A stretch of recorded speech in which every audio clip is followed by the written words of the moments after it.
So, what's the topic of the day, apart from diversity inclusion? AI. It's the new kid on the block. 18 months ago, it was nowhere. No one had heard of it. It's been 30 years in the making. Now it's everywhere. So our client at TCS published a paper at the recent Davos summit. The key takeaways were there's no one-size-fits-all solution, and enterprises have to tailor AI needs to their needs. Use a top-down approach, i.e. build your strategy and then adopt the technology rather than adopting the tech as it comes online. And executives need to think about the ethics of deployment. There's been a lot of talk about ethics and best practice. Other points to consider. We recently did a branding project with the Digital Data and Design Institute at Harvard, and they are deeply involved with AI. It's Harvard, so it's going to be good. Karim Lakhani is the chair, and he has a great quote, which is, AI won't take your job, but someone that knows how to use AI will. And that is, I think that holds true. So I think that the key is the augmentation of human and artificial intel. In my business, we say we're a human-first business still in this world of tech and AI, because people buy from people. D3 at Harvard is also doing a lot of work around ethics of AI applications and looking at the inherent and unconscious biases, as mentioned earlier by Lena. I think she's still in the room. And, you may be aware of the lawsuits that are doing the rounds. I'm in the legal world here, so Getty Images suing Midjourney about image infringements, the London and New York Times suing ChatGPT, and then there's the recent Taylor Swift issue, and I'm a Swiftie, so I won't go into that. It's quite upsetting. So, without further ado, let's talk to the experts. Can I invite on board Kit Burden from DLA, our host. Hello, nice to meet you. Daniel Gallagher from CMS London, and Simon Lightman from F-Shards. Hello. There you are. So, I think you've heard quite enough from me. Our esteemed panel. Esteemed. So, first question. I'm going to just throw this out and then you can decide who to hand the mic to. What are the things that executives should be on the lookout for as AI becomes more prevalent, and whether by design or adoption, it seeps into the enterprise, the value that Imran just spoke about earlier? I'll let my guest speak first. Let's start. We'll go down. Thank you. It's seeping in. I think that's a sort of apt word to choose to use, because I think that probably in the last 18 months to 2 years, organisations have found that with the sort of huge leap that AI took with the release of some of these natural language, large language models, suddenly became very popular and people couldn't wait to start using them in their organisation. So I think that one of the first things they need to do is understand how they're using AI, if they're using it already. So, where are they using it in the organisation, and starting to get their hands around the use of AI within their organisation. And then I think it's doing a number of the things that Imran talked about around governance and policies and having a clear strategy for the use of AI. So there are huge benefits from using some of these tools and systems, and with that there are challenges or risks. So I think it's understanding how it can impact your organisation from a positive point of view, but also managing the risks around that and putting in place proper governance to manage some of those risks. The guardrails, isn't it? Yeah, so guardrails, exactly. It can start from the top in terms of having a group of people within the organisation that are responsible for managing the deployment of AI and the development of AI and its use within your business, and then that filters down to guardrails and policies and all those other things. Which I think feeds into the paper that I mentioned about put it into your strategy first and then bring in which tool is going to be appropriate rather than being led by the tech and shiny object. Absolutely, yeah. I think understanding upfront what you want to do with AI and how you're going to use it, and then having your policies and guardrails in place rather than the other way around, which is to find that you've already started using it and the horse is bolted. Any issues around sort of conflict between service providers and buyers? That's a big question. I guess it depends what you're buying and what you're selling. But yeah, no, I mean, I completely agree with what Dan said, by the way. I think that what we're seeing a lot of is, over the past 12 months, there's been a huge amount of work gone into use case analysis. A lot of consultants are all over this, and then really understanding what do we mean by governance. And responsible AI is a term that we hear a lot, and there is going to be a link here, by the way, with the question. But I think that's really the key, because what we're seeing in the marketplace is, even in the absence of regulation from a legal perspective, buyers and sellers are looking to get some comfort around core principles of responsible AI around things like bias and accountability and discrimination and transparency, and all the sort of almost buzzwords that you hear and that are repeated through the governance and the policies and the procedures and the draft regulations that we're seeing. And so in a lot of the discussions that I'm seeing at the moment between buyers and sellers, obviously a lot of this is just tech procurement. So the core of it are issues that we've been dealing with for years. And AI as a discipline is about 70 years old, and we've been dealing with thinking forward about changes and evolution in technology in most of our sort of big IT procurement contracts for a very long time. I think the difference here is that the rate at which that's accelerating is really interesting. And one of the things that I think probably interested to know what Kit and Dan have experienced here, but certainly if you're negotiating, say you're on the customer side, and even if you're on the supplier side, the rate of change of just pure policy, for example, a really good example over the last few months has been the big hyperscalers, their offers around indemnification for generated content, for example. And a lot of that thinking has been evolving extremely quickly, to the point where you could be advised when negotiating an agreement or a license for that technology, and actually the offering has changed, sometimes multiple times over the course of the negotiation, so you're playing catch-up constantly. I'll hand over to Kit.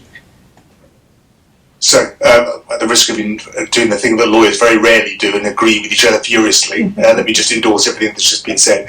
But if I think about the original question about what would the execs be worried about, I think that kind of adoption by stealth and not appreciating quite how your organisation is already using AI is an obvious candidate.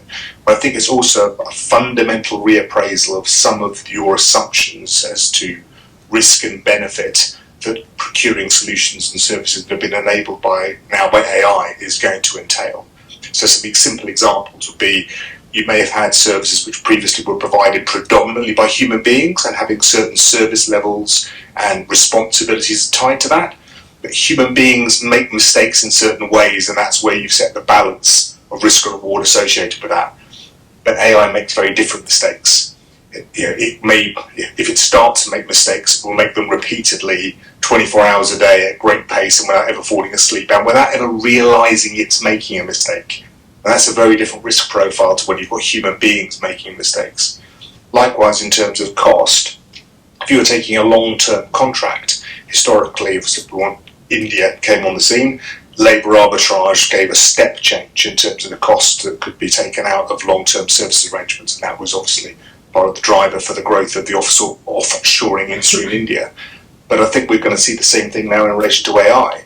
So anybody who's entering into a contract for 4 or 5 years' time with pricing that is locked in, unless you've got real variability mechanisms now embedded in your contracts, that's a real risk, because there is a very real possibility that AI will disrupt the way in which those services or solutions are being provided and radically change the business case underpinning it. So unless you then, as a CEO or senior management, take an account of some of those changes that AI is going to bring, you run the risk of setting in stone deals which are not going to stand the test of time. think part of that adoption, the speed of adoption, is the other T word that hasn't been mentioned, which is trust. Trusting in the technology, and that it is actually working for you. So, right. So, another big point: ethics. So, just a little. Again, dangerous to talk to lawyers about ethics. So, what do you think are the ethics of its use and the ethical pitfalls? I mentioned a couple of cases earlier. That we'll all be aware of from our Instagram feeds. But from a contracting point of view, what do you think are the way you get tripped up? Well, I'll start and then pass it along to my colleagues to the right. So I think there is one mantra here which I would repeat, which we've discussed many times with our clients, which is just because you can doesn't mean you should. And that's not necessarily a contracting issue, it's more of a business model. Obviously, we're seeing through regulations now, like the EU AI Act, certain things which they'll say you must not use AI for. So these are the prohibited systems. But even if you are in what the next level down, which is the high risk systems, there is a question as to whether you should ask yourself, is this right? Should I be using AI in this way? Now, I'll take a personal example. My younger daughter at the moment is trying to get a job. She's going through lots of applications, and a lot of them are enabled by AI. And if you don't know the kind of answers that they're asking for, you're going to really struggle to get through. Now, I have a personal view, obviously I'm biased, but I don't believe that system is necessarily fair, but I think it's a very powerful tool for HR departments to make their lives easier. Is that the right way to go about things? You make a heck view. That's a very simplistic example, but there will be many, many cases where companies can use AI to reduce costs, but there is a question, is that all you're about? I think the presentation that we had before from our colleague John Lewis about all of the different factors which you need to bring to bear is a very good touchstone here in terms of thinking how you might want to deploy AI in practice. Yeah, I agree with all of that. At the risk of sounding like Nick Clegg. I completely agree. I think that this sort of principle around human in the loop, and it's an evolution, right? So are you really going to jump to replacing people without having the checks and balances you need? And there's so many good reasons for that, aside from the ethical aspects. There's the good business reasons not to do it, because you're opening yourself up to all sorts of risks. The employment, the CV screening type issue, I think is a really good example, because those sorts of systems have existed for a long time, and now they're almost on steroids. They can do so much, and of course there's a question of what you're training them on, and are your data sets any use? They'll long trotted out example of where you've trained it against your top exec CVs over the last 20 years, and lo and behold, they all look the same, and screening out all of the diverse candidates. So there are real issues, there are real business issues that flow from this. And I think that applies for all sorts of outsourced services and other services that you're bringing in.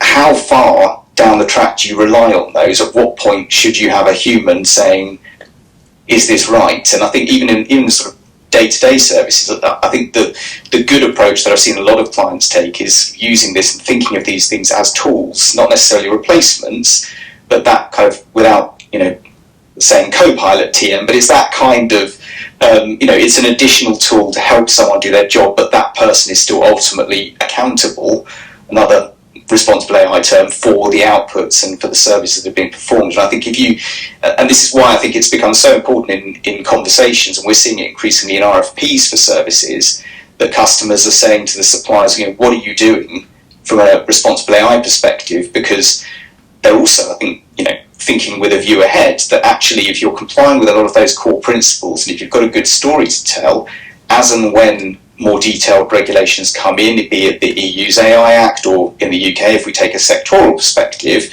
you're probably quite far down the line of being able to tell a good story to your own regulators and to your customers. So it's become a real a sort of business issue as opposed to a pure ethical. It's a good business common sense to be ethical in that deployment. But yeah, I agree with all of that. And I think sort of to bring it back to maybe to the when you get to the actual stage where you're contracting, there are then things that you can do about seeking assurance from whoever's the provider that they've done the things you need them to do to ensure that there has been, proper vetting of the data, for example. But you need to have done all of that work up front before you get to the contractual stage, because if you're making poor decisions about how you're using the AI system, or you've not asked those sorts of questions during your due diligence kind of phase in your RFP, you don't know when you get to contracting, you don't know what to do and whose responsibility is it going to be, and so I think there's a lot of work that can be done up front and that needs to be done up front organisationally, and then when you're partnering with suppliers around the use of AI.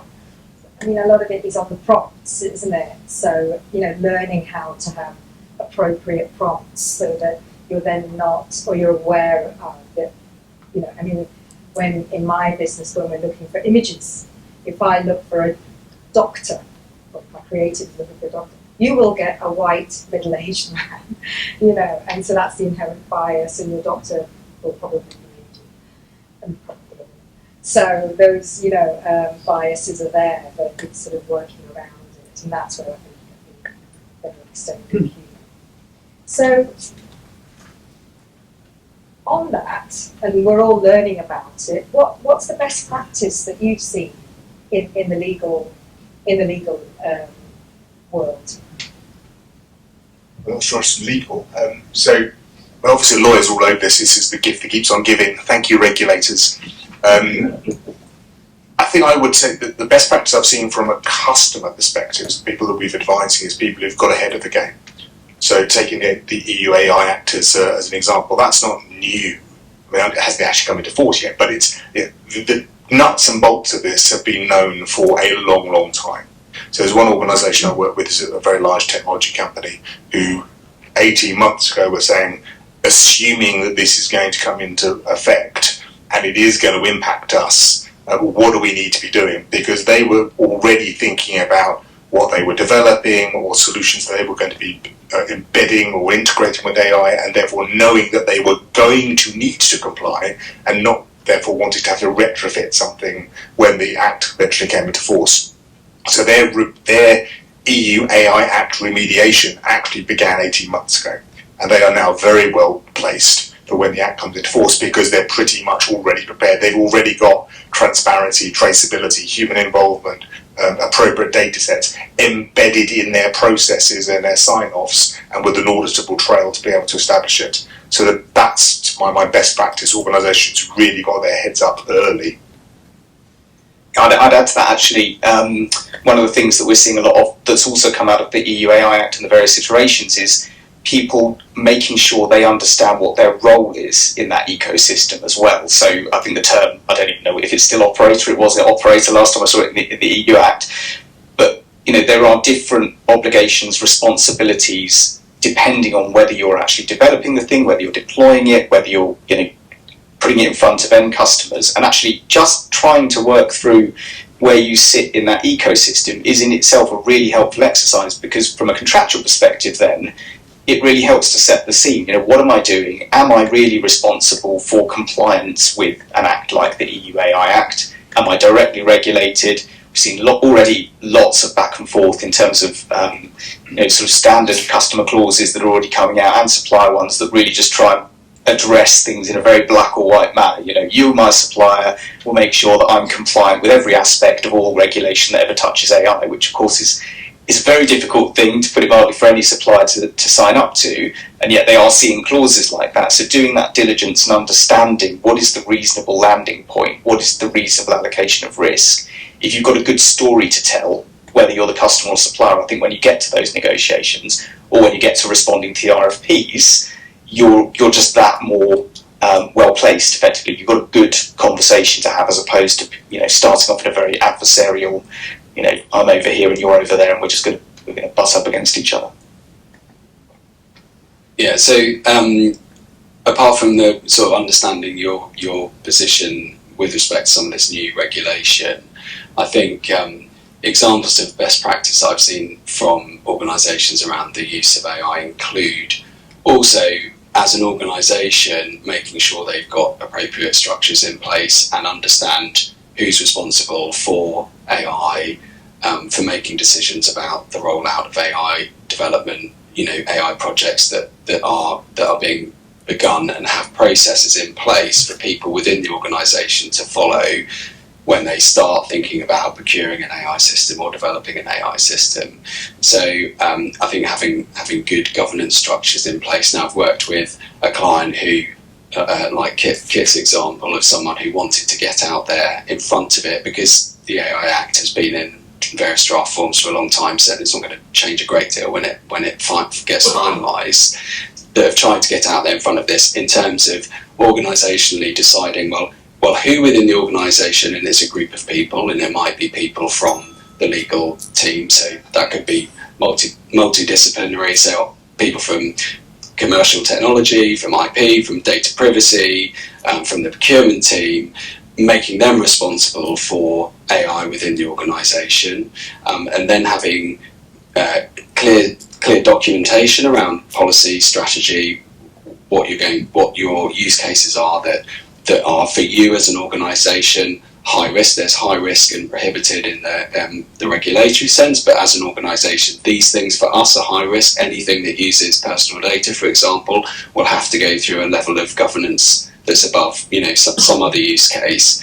So having those clear processes in place, and then starting to look at some of their contracting processes. So when you might have a number of standard template documents that you use for contracting, and starting to think about what does a reasonable set of provisions look like to manage some of the risk around AI. Now, some of that will have to change, and I think it is something that probably people are still feeling their way a bit, customers and suppliers. And I think the challenge will come in those areas, as Simon says, where you're maybe, are you a deployer or are you a provider of an AI system? I'm going to take something that's already been built and I'm going to supplement it to fine-tune it for my organisation. Who's responsible for the performance of that AI system going forward? So I think organisations that have kind of got out in front of some of those issues and started to think about them, that's probably an example of best practice I've seen. Some certification around it, Yeah, well, I was just going to say, one of the things I was thinking of as I was talking was that it is quite, if you look at it, it can seem quite a daunting task because it's a whole plethora of stuff that you've got to consider, but actually that over the last 6 months or so, 12 months, there have already been developed quite a lot of really helpful standards and frameworks that organisations are adopting. So this time last year, I think the US NIST agency developed its own AI risk management framework, which has been referred to in things like the recent Biden executive order on AI. Very recently, I think a couple of weeks ago, they had the official launch of one of the new ISO standards, specifically around AI. Is it AI management? I think. I knew you'd know. So we're already seeing those sorts of standards and frameworks being implemented because they provide a really good framework, as the name suggests, for actually making sure you're thinking these problems through in an ordered and structured way. And it also sort of answers then the trust and transparency issue. And also has the benefit of being far faster moving than legislation and regulation, because if you have something which is the industry standard, that tends to be far more dynamic, able to adapt quickly, whereas if you wait for the EU to act, for example, or even the UK Parliament, well, just look how long it's taken the EU Act to come into force. And that's where I would say, this isn't an area where the lawyers, God help us, will ever be able to solve the problem, because law will always move slower than technology in this space. And AI is going to develop from where it is now. We are in the foothills of what probably is a march up to Everest and beyond. And so the hope that we as the poor lawyers and regulators are going to be able to keep pace with it is a forlorn one. So one last question, and I promised you can get to the bar. The bar, do you get it? We're in the lawyer. Okay. So in your field, in the law, you've obviously had to change your working practices, and so are you? Which of the applications or specialists are you adapting to take on AI is it coming from IP specialists, or how are you responding? So I think it's all of them, really. I think there's maybe a tendency for some lawyers to think, well, AI is something that's happening to somebody else, that they won't be around for very much longer, I'm afraid. The legal profession is conservative with a small c and has been slow to be disrupted by technology in the round, I think it would be fair to say. Probably slow to be adopters of email, slow to adopt document management systems, just slow. There's got a very successful business model which is used for hundreds of years. I think our moment is now coming where we realise that we are not immune from change. There will be fewer lawyers required in the world in future. Every cloud has a silver lining. The ones that remain hopefully will be enabled by AI to a far greater extent, so we will be faster, we will be cheaper, we will be even more fail-safe. I suspend disbelief, but we will be better, we will be AI enabled, but there will be fewer of us. So that sense that there is people within our profession who think, it won't happen to me because I'm a real estate lawyer or I'm a litigator or anything. No. There are already cases where they're using AI. I think it was Texas Patents Corp. They worked out the AI could predict the outcome of cases better than the lawyers could, because you mentioned trust. I think historically people trust professions, whether it's your doctor, your dentist, your accountant, your lawyer. You trust the profession, and that's been the case for hundreds of years, and it's been embedded within the way professionals present themselves to the community, the language we use to make ourselves seem impenetrable. Lawyers using Latin in times gone past, but we are now in an era where people trust in data, and the moment you trust data, a lot of professions, including our own, can be replaced. I wish I could say something that's in disagreement with Kit, but I think that's exactly right. I mean, just from my own day jobs, I draft contracts, I negotiate contracts, and I think you just look at something like even the sort of functionality that ChatGPT already has, and the implementations of that, through various. I shall not name the vendors, but things that are ring-fenced, and the technology is catching up with things like security concerns, confidentiality.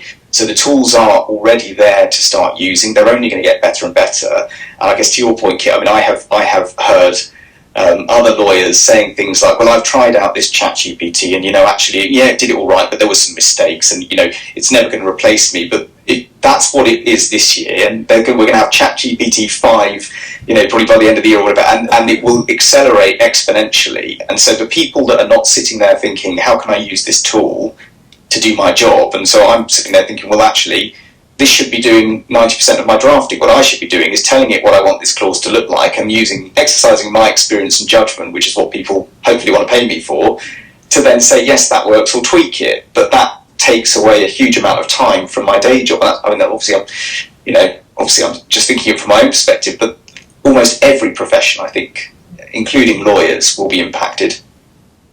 Yeah, absolutely agree. And I think Sam Altman recently said that this is the worst that these large language models will be. Right, they're only going to the worst phase of them. So, I mean, we are being encouraged to embrace AI, and it's working out the use cases. At the moment, I think it's having probably most of its impact in some of the non-legal work that we do, but the tools that will focus on the legal work are, they're there and they're getting better all the time. So I think it will inevitably transform, I think, what a lawyer does on a day-to-day basis, and it will be a shift towards some of the things that Simon has just mentioned, I think. Thank you. So I think if the main takeaway is AI is here to stay, it's going to get better because trust and transparency will improve for all the reasons we've talked about. And I think this has got to be a first where we have 3 lawyers that are in agreement. My loyal counsel. So thank you very much. Thank you.